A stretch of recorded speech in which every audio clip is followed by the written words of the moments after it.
अस्सलाम वालेकुम नाज़रीन, मैं हूं आपका मेज़बान नुमान कियानी। C110 न्यूज़ के प्रोग्राम खबर की असल खबर में एक बार फिर आपको खुशामदीद कहते हैं। गुज़िश्ता शो में हमने जिक्र किया था कि हम उन ब्लैकलिस्ट 12 पुलिस अफसरान का जिक्र करेंगे जिनको आईजी सिंध मुश्ताक महर की जानिब से ब्लैकलिस्ट कर दिया गया था, और वो अवामिल जानेंगे कि किस बुनियाद पर उनको ब्लैकलिस्ट किया गया, उनसे क्या ऐसे गुनाह सरजद हुए, अब उनकी दोबारा जो है वो पोस्टिंग्स कब होंगी, उनको कब वापस सीटों पर बहाल किया जाएगा। जबकि प्रोग्राम के दूसरे हिस्से की जानिब हम सक्खर में उन डीएसपीज का जिक्र करेंगे जो अभी तक पोस्टिंग्स में मौजूद नहीं है और उनकी सीटों पर इंस्पेक्टर्स को तैनात किया गया है। कितने इंस्पेक्टर्स हैं, कितने अजला में हाल चल रहा है और ये कब तक चलेगा। इन तमाम मौजूदात पे बात करने के लिए हमारे साथ सीनियर सहाफ़ी समीर कुरैशी मौजूद हैं, जिनसे पूछेंगे और जानेंगे, हमें सही और वो बात बताएं जो हकाइक पर मबनी हो।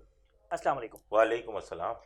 हमने लास्ट टाइम जिक्र किया शो में और बहुत सारे पुलिस अफसरान ने भी रब्ता किया कि ऐसे अवामिल होने चाहिए, ये था वैसा था। आप बताएं क्यों ब्लैकलिस्ट हुए, अब क्या तरीक़ेकार है, क्या होगा आगे। देखें, एक माजी के अंदर एक पैची रिकॉर्ड की लिस्ट बनी थी कि पैची रिकॉर्ड जिनका था, वो पैची रिकॉर्ड किस तरह से बना था कि अगर मैं स्पेशल ब्रांच में नौकरी करता हूँ और मैं थाने में गया और थाने के हेड मुअज्जिम ने मुझसे सीधे मुंह बात नहीं की तो उसका नाम भी, उसके लिए आईआर निकाल दी, उसका नाम पैची लिस्ट में आ गया। इसी तरीके से किसी के ऊपर इल्ज़ाम है कि वो थाने में जो पकड़ी हुई मोटरसाइकिलें होती हैं उनके टायर गायब कर देते हैं। इस तरीके से भी इल्ज़ाम है कि जिनको पढ़ने में भी हंसी आती है कि वो एएसआई या सब इंस्पेक्टर है और वो थाने में पेट्रोल चोरी करता है। तो इस किस्म के इल्ज़ामात लगाकर पैची लिस्टों में डाला गया। तो ये तकरीबन कोई 270 के करीब लिस्ट थी। उसके बाद अदालत में गए, अदालत ने अहकामात दिए कि इनकी स्क्रूटनी की जाए, जो कि बेहतरीन सीनियर अफसरान ने की, जिसमें सुल्तान ख्वाजा शामिल थे जो इस वक्त एडिशनल डीजी हैं एफआईए के। उसके अलावा आमिर फारूकी जैसे अफसरान शामिल थे। उन्होंने स्क्रूटनी करने के बाद इन सबको क्लियर कर दिया। क्लियर करने के बाद फिर इम्तिहान हुए। इम्तिहान दे के ये 12 जो थे ये लग गए एसएचओस। आईजी सिंध आए मुश्ताक महर, आते ही सबसे पहला काम उन्होंने तो गुलाम हुसैन कुरैशी को हटाया। 1 साल हो गया, गुलाम हुसैन कुरैशी क्यों हटा वो उसको भी नहीं पता अब तक। वो शायद यही सोचता, अब तक यही सोच रहा है वो कि मुझसे क्या ऐसी गलती सरजद हो गई जिस पर मुझे हटाया गया। उसके बाद गुलाम हुसैन कुरैशी को तो अलग ही कर दिया। उसके बाद जो है 12 एसएचओस की बारी है, जिसमें कमर कियानी, इनाम जुनेजो, अंजार आलम, गुलाम नबी आफरीदी, आसिम उर रहमान, गुलबेग पंजारो, इमरान जैदी वगैरह दीगर शामिल थे। इनको भी नहीं पता क्यों हटाया इन्हें। पेपर हो रहे, क्लियर हो गए, पेपर दिया, गुलाम नबी मेमन ने मेरिट पर इनको एसएचओ लगाया और उसके बाद उनको एक ही ऑर्डर के तहत सबको हटा दिया जाता है। वो सर, तो यहाँ मैं सवाल लूंगा कि एडिशनल आईजी गुलाम नबी मेमन का मेरिट क्राइटेरिया कुछ और है और आईजी सिंध मुश्ताक महर का मेरिट क्राइटेरिया कुछ और है। हकीकत है ये बात आपने बिल्कुल सही कही। उन दोनों का मेरिट क्राइटेरिया ही अलग है। गुलाम नबी मेमन तैनात किया उन्होंने, आईजी साहब ने हटा दिया उनको। सुना तो यही है, पता नहीं ये कौन से ब्लैक लिस्ट है, समझ में नहीं आई, लेकिन शायद ये आईजी साहब की वो छोटी डायरी का शिकार हो गए हैं जो वो अपने साथ रखते हैं, जिसमें वो नाम नोट करते हैं। अब वो लाल है, ब्लैक डायरी है, कौन सी डायरी है, उसका शिकार हो गए ये। वरना अगर आप इनको देखें, गुलाम नबी आफरीदी, उसको स्पेशल तौर पर एक केस हल करने के लिए जमशेद क्वार्टर बुलाया गया था, हल किया। इमरान जैदी, गुलबेग पंजारो, ज़मीनों पे कब्जे छुड़वाए उसने। आप उसको देख लें, अंजार आलम को हसास थानों में नौकरी करता रहा है। कमर कियानी को देखें, इनाम जुनेजो को देखें, ये तमाम लोग जो हैं इस पुलिस, और ये पुलिस का नुकसान हुआ है और किसी का नहीं हुआ, क्योंकि इनकी इंफॉर्मेशन बहुत अच्छी थी, केसेस को हल करना जानते थे।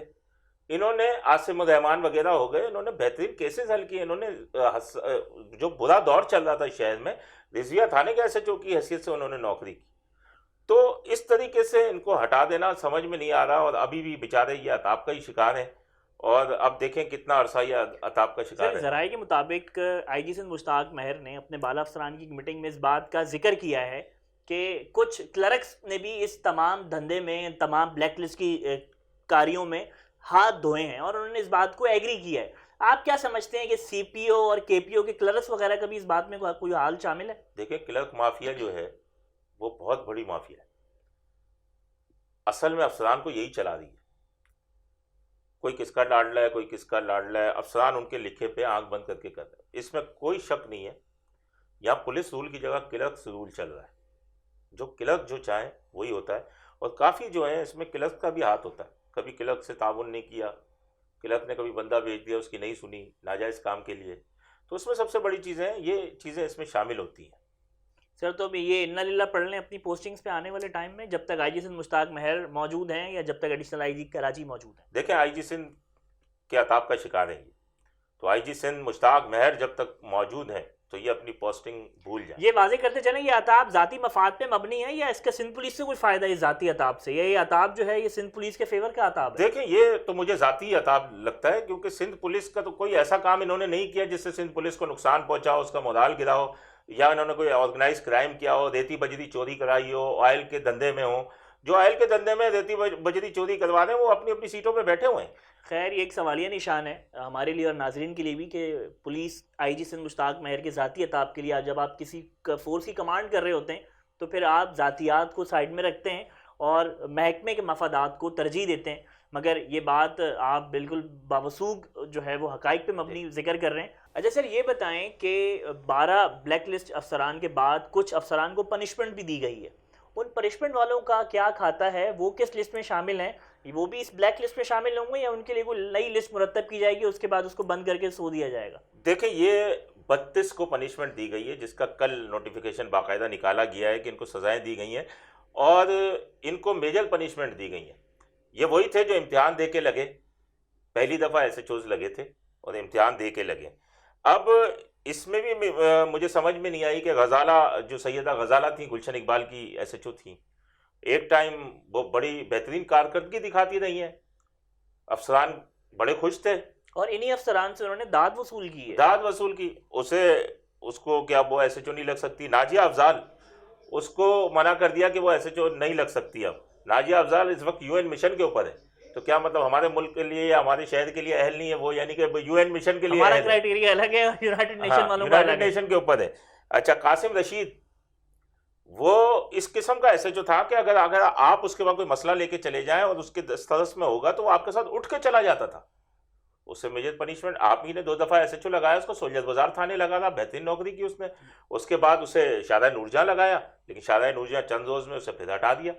समझ में नहीं आया उसे क्यों हटाया, कि क्यों अगर एक वारदात भी होती थी तो खुद वारदात पे पहुंचता था। स्ट्रीट क्राइम को बड़ा कंट्रोल किया उसने। फिर आप कमरजेब सत्ती को देखें, ये केपीओ का मीडिया सेल चलाया करते थे, उस टाइम ये अच्छे थे। सोहेल शहजाद हो गए, नवीद सुमरो, सादत भट्ट, विलायत शाह, इम्तियाज भांडे, यूएन मिशन करके आए हुए हैं, 2-2, 3-3।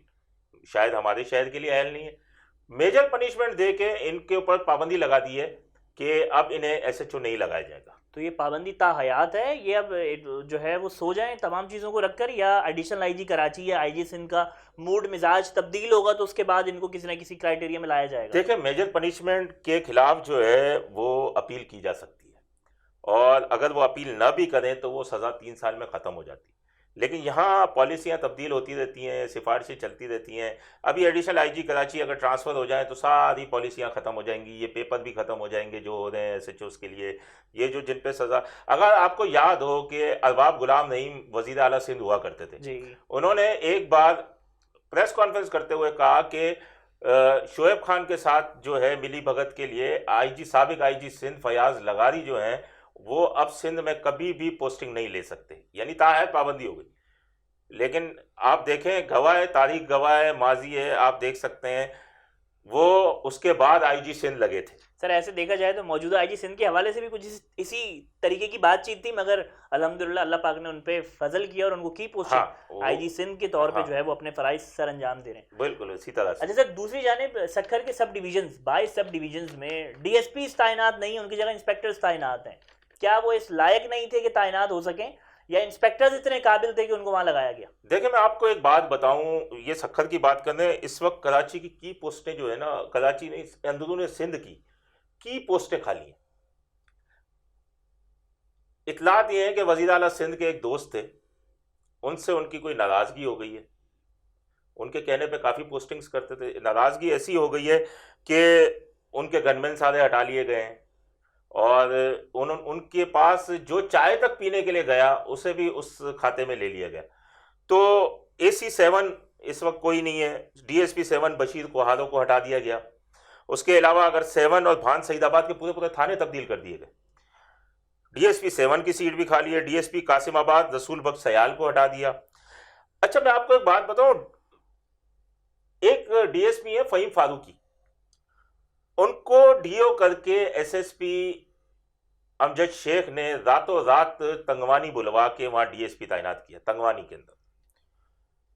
लेकिन अचानक पता नहीं क्या हुआ, शायद इन्होंने भी वहां चाय पी ली थी। बाकायदा इनकी खिदमात के लिए लेटर लिखा था अमजद शेख साहब ने, और बाकायदा मांगा था कि इनकी खिदमात बड़ी हैं और ये अहल अफसर हैं उस इलाके के लिए। तो उसके बाद अचानक एक फोन आता है वहां पर CM हाउस से, और RPO जो डॉक्टर जमील थे वो छुट्टी पर थे, इस्लामाबाद में थे, और वहीं से वो इकामत छुट्टी से करके और उन्होंने DSP लीगल के दस्तखत से उन्हें हटा दिया। अब इस वक्त वो सखर के अंदर वेट फॉर पोस्टिंग है RPO ऑफिस के अंदर, और वह DSP है जो सखर के अंदर वेट फॉर पोस्टिंग है। जबकि आपको मैं बताऊं, सखर के 22 सब डिविजन्स के चार्ज इंस्पेक्टर्स के पास है। कंबर में डिस्ट्रिक्ट वाड़ा, जैकबाबाद में सदर, गढ़ी खेड़ो, दाऊद जानपुर, शिकारपुर में सुल्तानकोट, झिली कलवारी, ताजू देरो, खानपुर, फतेहपुर, लाड़काना में सिविल लाइन, बाकरानी, आकिल, नोडेरो, रतोडेरो, कश्मोर में कंदकोट, दुरानी महर, तंगवानी, घोटकी में आदिलपुर, आदिलपुर ढरकी, खैरपुर में सुबोदेरो, वैसगंज, बबड़लो, केटी, पीरपगाड़ा, रेड़ी और अगर।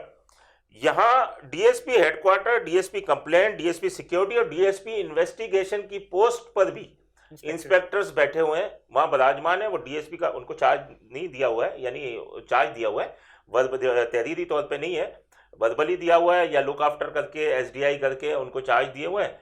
लगाने के भी पैसे हैं मुबैना तौर पर, और फिर वो बाकायदा से हफ्ता भी चल रहा है, और समझ में नहीं आ रही है। अब पूछा जाए ना, आप देखें एक DSP वेट फॉर पोस्टिंग है सखर के अंदर, तो अगर पूछा जाए तो वो कहेंगे हमारे पास DSPs नहीं है। तो ये IG ऑफिस में किलो के हिसाब से बैठे हैं DSPs, ये किलो के हिसाब से DSPs का क्या अचार डाल रहे हैं ये लोग। इनको भेजे ना उधर, सिंध में तैनात क्यों नहीं करते इनको। यहाँ पर DSPs वो एहसास महरूमी का शिकार होते जा रहे हैं, उनकी बेचैनी उनके अंदर पैदा हो गई है, वो अपनी नौकरियां रिटायरमेंट लेने की सोच रहे हैं, लेकिन उनको तैनातियां नहीं दे रहे हैं, क्योंकि वहाँ जो इनके मंजूर नज़र इंस्पेक्टर्स हैं उन्हें तैनातियां दी जा रही हैं, वही बैठे हुए हैं, वही वो सारी चीज़ें को ऑपरेट कर रहे हैं वहाँ। सर, सारी बातों पे एक सवाल, इतनी बड़ी मिसमैनेजमेंट का जिम्मेदार कौन है? देखें, इस इतनी बड़ी मिसमैनेजमेंट के जिम्मेदार यकीनन IG सिंध हैं जो देख रहे हैं, मुश्ताक महर, और इसके अलावा RPO सखर कामरान फजल। सॉरी, मैंने पहले कहा कि RPO Sukkur doctor Jameel RPO Hyderabad है।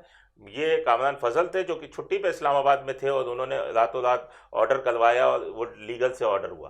तो डॉक्टर कामरान फजल ये यकीनन अगर आप देखें तो उनके हाथ में, वो देखें, वो IG को लिखेंगे हमें DSPs की जरूरत है, और IG का काम है उन्हें DSP फराहम करना। एक जानिब तो IG सिंध मुश्ताक महर की नाक के नीचे इतनी मिसमैनेजमेंट्स हैं, और अगर कोई अब्बास चीमा जैसा सरफिरा अफसर मीडिया का सहारा ले ले तो उसे डिसमिस का लेटर थमा दिया जाता है। ये अफसरान कहाँ जाएंगे?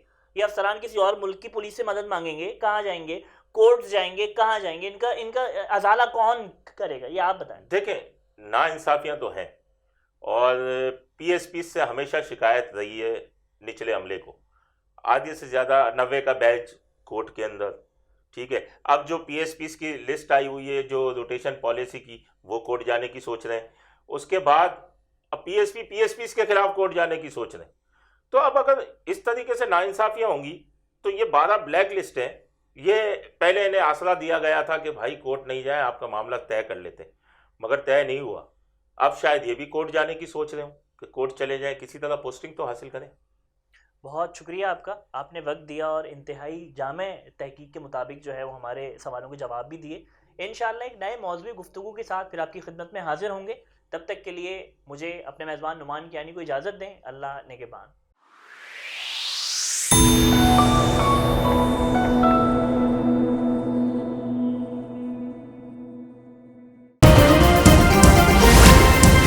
Z110 न्यूज़, खबर की असल खबर।